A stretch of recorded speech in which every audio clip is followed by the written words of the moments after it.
তারাও চাচ্ছিল, যারা আন্দোলন করছে, সরকারও বলছিল কোটা সংস্কার হবে। এর মানে তাইলে পার্সেন্টেজটা নিয়ে হচ্ছে কি আলোচনার বিষয় ছিল, এটা তো আন্দোলনের বিষয় ছিলই না। তারপর আচ্ছা মনে করলাম যে সরকারের প্রতি বিশ্বাস নাই আন্দোলনকারীদের, তারা আন্দোলন করছে, কিন্তু কোটা হওয়ার পরেও এরপরে শুক্র শনিবারে যে ঘটনাগুলো ঘটলো, এরপরে তো আর এই কোটাতে নাই আর এখন না। আমি আপনার একটা কথা বলি, এখন এমন এক সময় আপনি আমার ইন্টারভিউ নিচ্ছেন যে সময়ে কেউ কারো কথা শুনতে রাজি না। আপনি হয় বলবেন ইয়েস অথবা নো। এখন যারা কোটার জন্য আন্দোলন করতেছিল, যারা সংস্কার করতেছিল, তারা নিজেরা যৌক্তিক একটা আন্দোলন, এই ব্যাপারে আমার কোনো সমস্যা নেই, আমি এদের পক্ষে। এবং আমি বলছিলাম যে ইন্টারভিউতে যে আমি এদের পক্ষে মামলায় থাকবো। তো কোটা তো হয়ে গেল, তারপর হচ্ছে কি দেখেন একটার পর একটা, এরপরে এদের কি আসতে পারতো, এরা আসবে যে বিচার চাইতে পারে, যারা আহত হয়েছে নিহত হয়েছে এদের জন্য বিচার চাইবে। কিন্তু এখন খেয়াল করে দেখেন তিনটা জিনিসের উপর আন্দোলন এসে ঠেকে গেছে। আমি এদের কোটা সংস্কারের জন্য আমি একমত, আমি এদের সাথে আছি।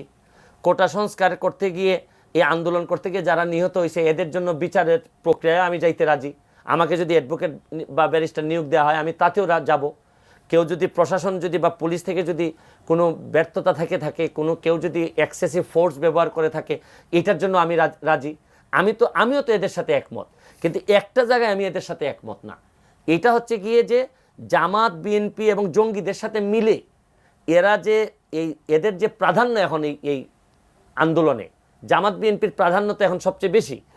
এরা এখন কোটাকে ব্যবহার করে এরা সরকার পতন করতে চায় এবং শেখ হাসিনাকে মেলাইন করতে চায়। এইটাতে আমি একমত না, কারণ আমার নেতা তো শেখ হাসিনা। এই কারণে ধরেন আমাকে অনেকে বলছেন যে আপনার ফলোয়ার একেবারেই কমে যাবে, আপনি জাতীয় ভিলেনে বিবেচিত হবেন।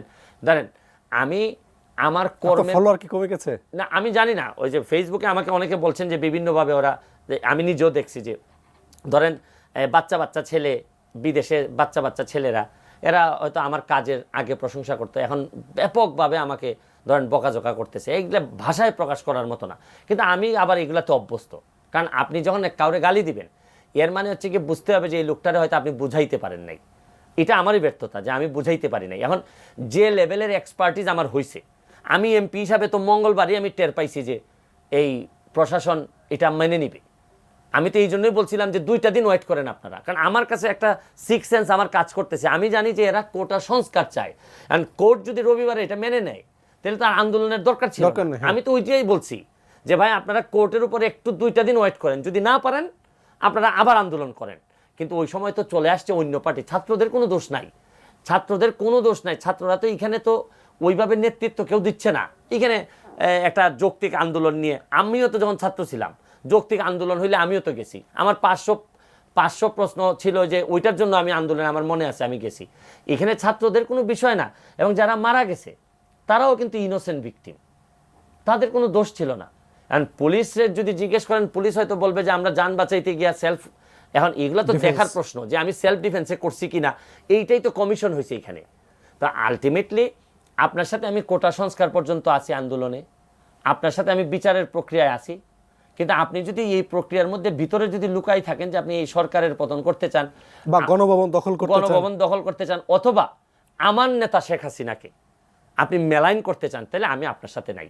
আমার নেতা শেখ হাসিনা, এই কারণে আপনি আমাকে যত ইচ্ছা আপনি আমাকে ধুলাই করতে পারেন, আপনি আমার আনফলো করে আপনি আমাকে জাতীয় বেইমান হিসাবে ঘোষণা করতে পারেন, কিন্তু আমি যার আগে থেকে ছিলাম, কারণ আমার চরিত্র সম্পর্কে আপনাদের জানা উচিত। দেখেন কত বড় ক্ষতি হয়ে গেছে। এখন আন্দোলন করতেছে ছাত্ররা, জঙ্গিরা সব ঢুকে গেল, জামাত শিবির ভাঙলো, সব ভাঙলো, জেল টেল থেকে ভাঙলো।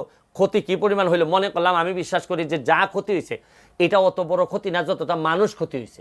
মানুষের দাম সবার আগে অবশ্যই। কিন্তু একটা জিনিস দেখেন কত বড় একটা ক্ষতি হয়ে গেছে আমাদের, বা আমার ক্ষতি হয়েছে যে এই এতদিন কষ্ট করে যেসব দুর্নীতিবাজদেরকে আমরা আদালত পর্যন্ত নিয়ে আসছিলাম, সরকারকে এই দুর্নীতিবাজ প্রতিরোধের মুখের দিকে নিয়ে যাচ্ছিলাম।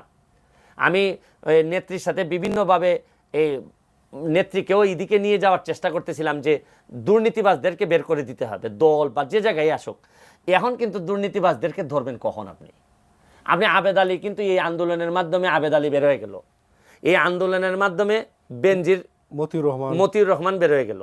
এই আন্দোলনের মাধ্যমে ফয়সাল, যারা যারা আছে, যারা যারা এখন ধরেন দুর্নীতি তো এখন আলোচনায় নাই, এখন ধরেন আপনি এই সরকার ফেলে দিবেন বা এই যার ইচ্ছা আপনারা ফেলে দিবেন, আপনাদের অনেক পাওয়ার ধরেন, আপনারা তো আবার এসে এদেরকে ধরতে ধরতে এর ধরেন যদি 2 বছর সময় আপনি নেন, তাহলে এই যে দুর্নীতিবাজ যারা আছে তারা কিন্তু আপনারা ক্ষমতায় আসতে আসতে নিউ ইয়র্কে চলে যাবে।